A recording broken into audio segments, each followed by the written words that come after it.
এই যে তোমরা যে গাছটি দেখতে পাচ্ছ এটা হচ্ছে ওয়াটারমেলন গাছ। এই গাছটিতে খুব সুন্দর ফুল হয়, ফুলগুলির কালারটি দেখতেও খুব সুন্দর লাগে। তোমাদের যতটা পারছি আমি দেখাচ্ছি, ক্যামেরায় হয়তো সম্পূর্ণ ঠিকভাবে কালারটি বোঝা যাচ্ছে না, কিন্তু এই ফুলটির কালারটি খুবই সুন্দর। আর এর সাথেও আরও কয়েকটি গাছ তোমাদের সাথে শেয়ার করছি। এই যে গাছটি দেখতে পাচ্ছ, এটার বয়স কিন্তু খুব একটা বেশি না। আমি এই গাছটাকে হয়তো 1.5 থেকে 2 মাস আগে নার্সারি থেকে নিয়ে এসেছিলাম।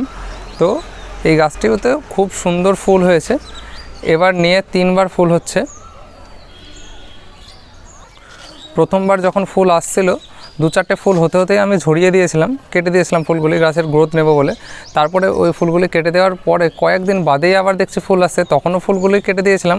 কয়েকদিন ছিল সেরকম টাইপের, হয়তো 2 থেকে 2-4 দিন ছিল এরকম। তারপরে দেখছি গাছের এই যে ডালটা কতটা বেড়ে গেছে, দেখো গাছের গ্রোথ হচ্ছিল, আবার দেখছি ফুল চলে এসছে। আর আমি গাছের ফুলটা কাটিনি, তো সেই অবস্থাতেই আছে। আরও কয়েকটি গাছ দেখাচ্ছি। এই যে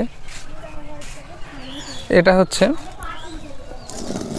এই জায়গায় দেখে নাও, এটা আমি আর বলছি না, এটা তোমরা কমেন্টে জানিও এটা আইডিটা কি। তোমাদের এর আগে বলেছি, তোমরা যারা আমার ভিডিও কন্টিনিউ দেখো তো তারা তো অবশ্যই জানবে।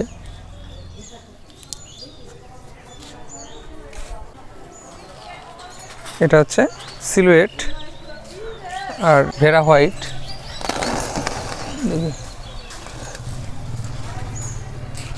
এই যে এটা হচ্ছে ভেরা হোয়াইট, এটিতে প্রচুর পরিমাণে ফুল হয়। এর আগে গাছ ঝেপে ফুল হয়েছিল, তোমাদের দেখিয়েছিলাম।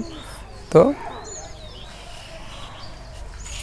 আবারও দেখাচ্ছি পরবর্তী ফ্ল্যাশে কেমন ফুল এসেছে, আর ফুলগুলো দেখতেও খুব সুন্দর লাগে।